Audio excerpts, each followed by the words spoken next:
سارے جہان کے مرکز عقیدت مصطفیٰ جان رحمت حضور احمد مصطفیٰ حضرت محمد مصطفیٰ صلی اللہ تعالی علیہ وسلم کی بارگاہ عالی جاہ میں جی لگا کر ہدیہ درود و سلام پیش کریں اور پڑھیں اللہم صلی علی سیدنا شفیعنا حبیبنا مولانا محمد معدن الجود والکرم منبع العلم والحلم والحکم بارک وسلم صلو علیہ صلاۃ و سلاما علیک یا رسول اللہ صلی اللہ تعالی علیہ وآلہ وسلم۔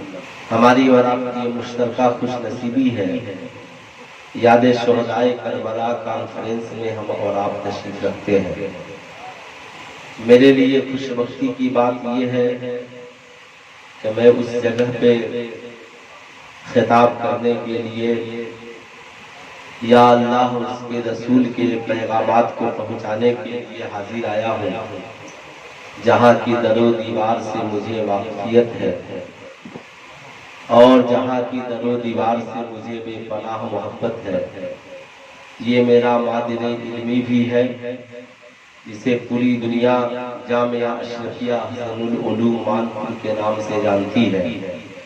استاد گرامی وقار حضرت حافظ و قاری سرفراز احمد صاحب قبلہ نعیمی دامت برکاتہم العالیہ والقدسیہ، ان کی محبت ساتھی معظم و مکرم حضرت علامہ و مولانا امانت رضا صاحب قبلہ شمسی میرے بڑے بھائی ہیں۔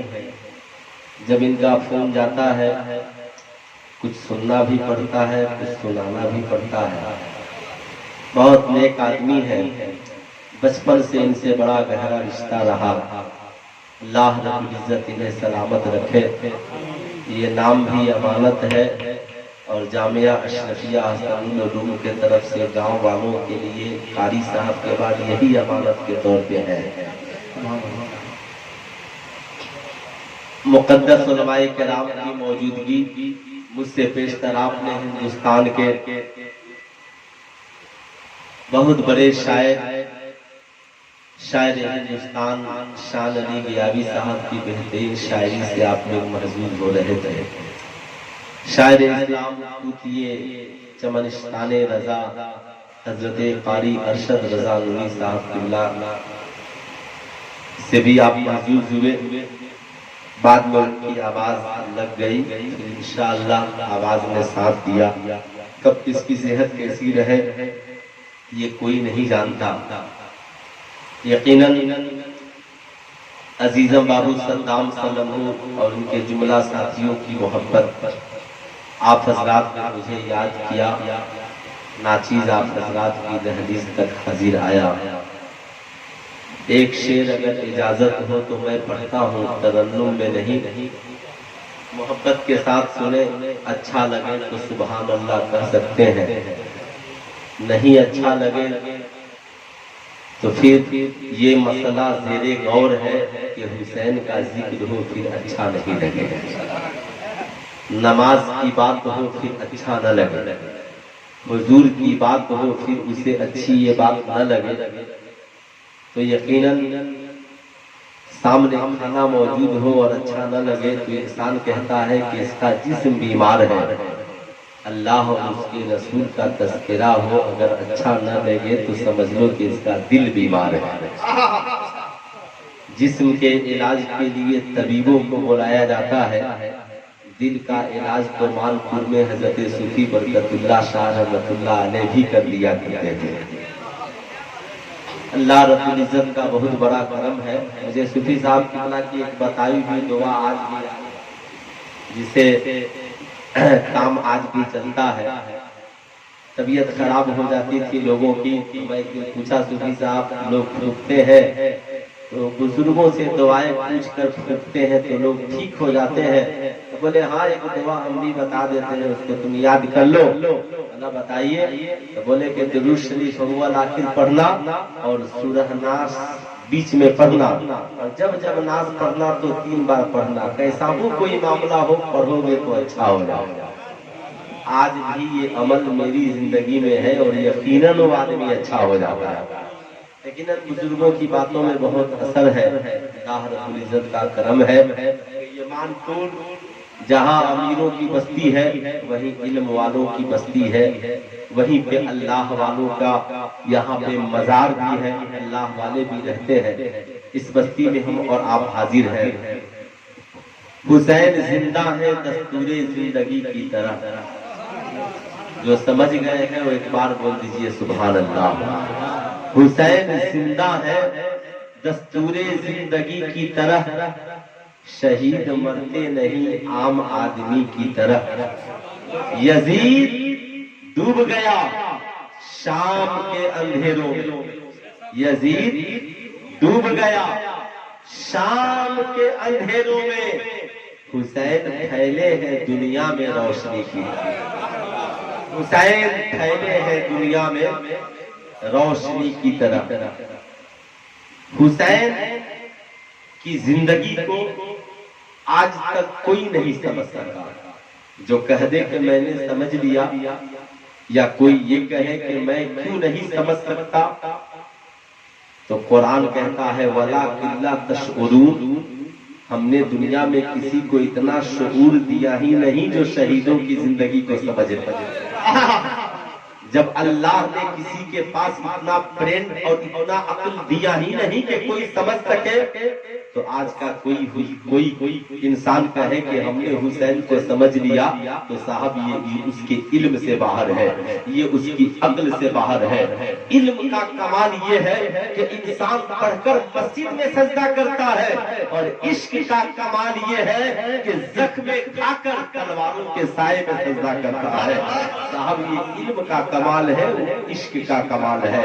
اس لیے دنیا جب حسین کو نہیں سمجھ سکتی تو بھلا حسین کے نانا کو دنیا کیا سمجھ سکتی ہے.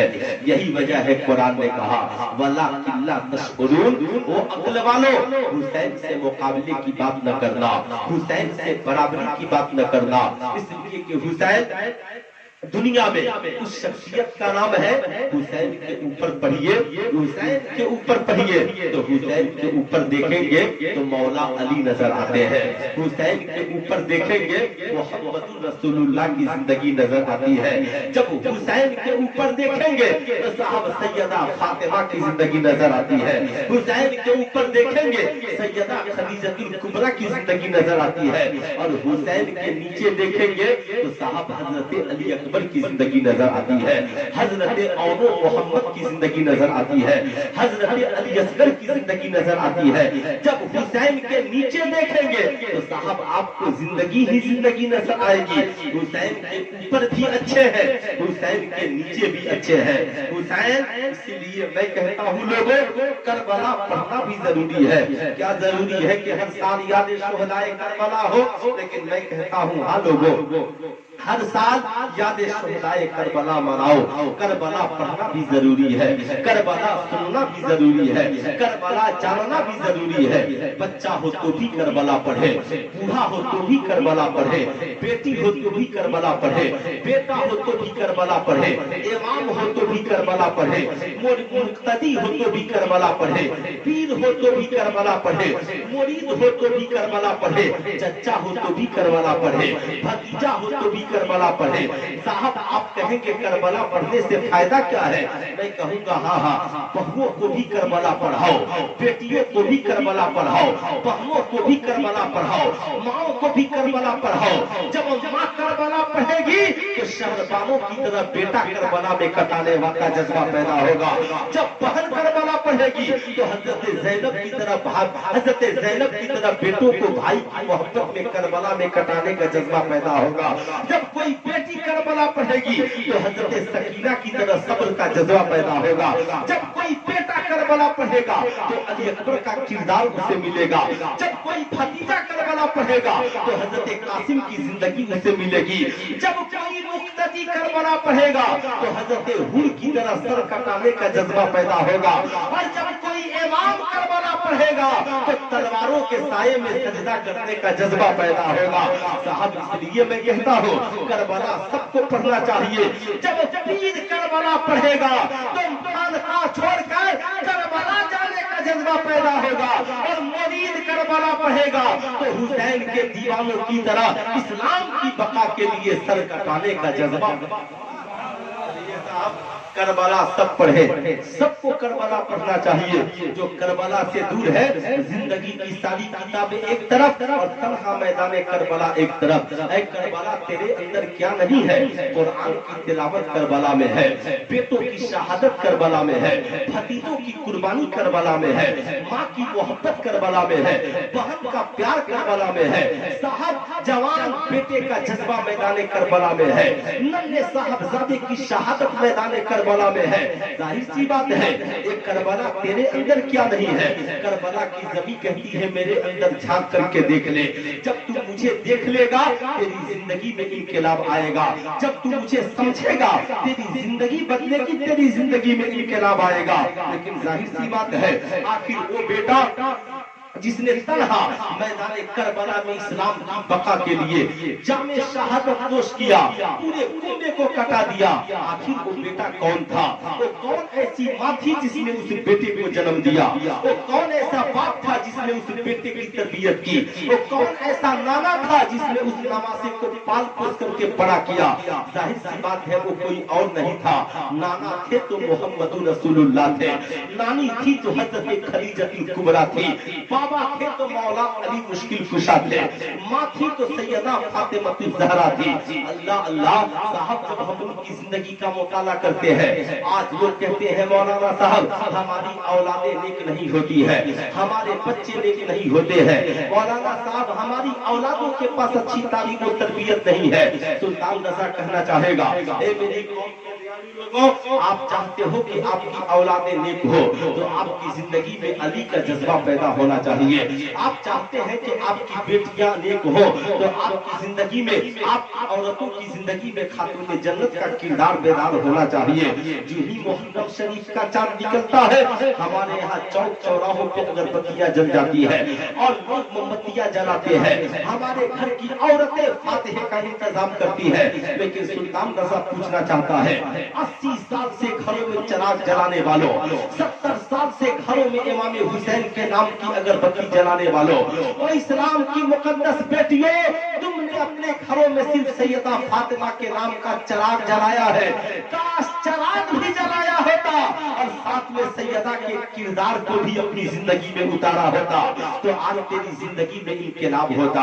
आज तेरे बच्चे बेनमाजी और शराबी नहीं होते, आज तेरी औलादें जुआरी नहीं होती, आज तेरी औलादें बदकिरदार नहीं होती, आज तेरी बेटियां ज़ना करने वाली नहीं होती, आज तेरी औलादें गलत राह की शिकार नहीं होती। बल्कि मामला ये होता, तेरी बीवी घर में नमाज पढ़ती, तू मस्जिद में नमाज पढ़ता, तेरी गोद से जो बच्चे जन्म लेते, कसम खुदा की उनकी जिंदगी में इनकलाब होता। लेकिन हमारा मामला ही कुछ और है। आइए मैं आपको बताना चाहूंगा, साहब ये कौन है मौलाए कायनात? मौलाए कायनात की जिंदगी कौन है?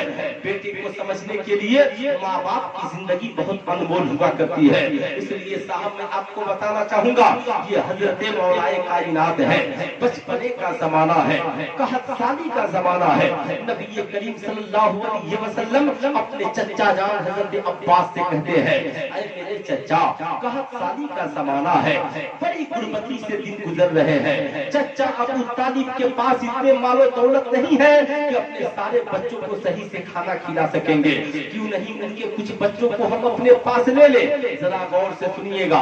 इसलिए कहा जाता है कि नबी की सीरत पढ़िए, नबी का किरदार पढ़िए। आज साहब हमारी पोजीशन क्या है? हमारे पास 2 औलादे हैं तो हम सिर्फ अपनी औलादों के बारे में सोचते हैं, मगर हमारा भाई कसीरुल अयाल है तो 4 बच्चे उसके पास ज्यादा है तो हम कहते हैं उसने पैदा किया है तो वो समझे, हमें उससे क्या लेना देना।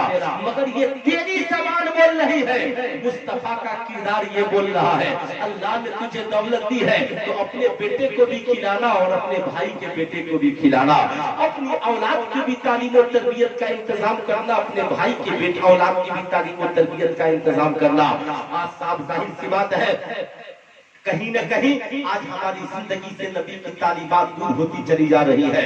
और बात है तकरीर का वक्त रात के 12 बज चुके हैं, लेकिन सुनिए, मैं ये सोचकर कभी तकरीर नहीं करता या नहीं बोलता कि कितने लोग सुन रहे हैं, ये सोचकर बोलता हूँ ये गुलाम मुस्तफा है।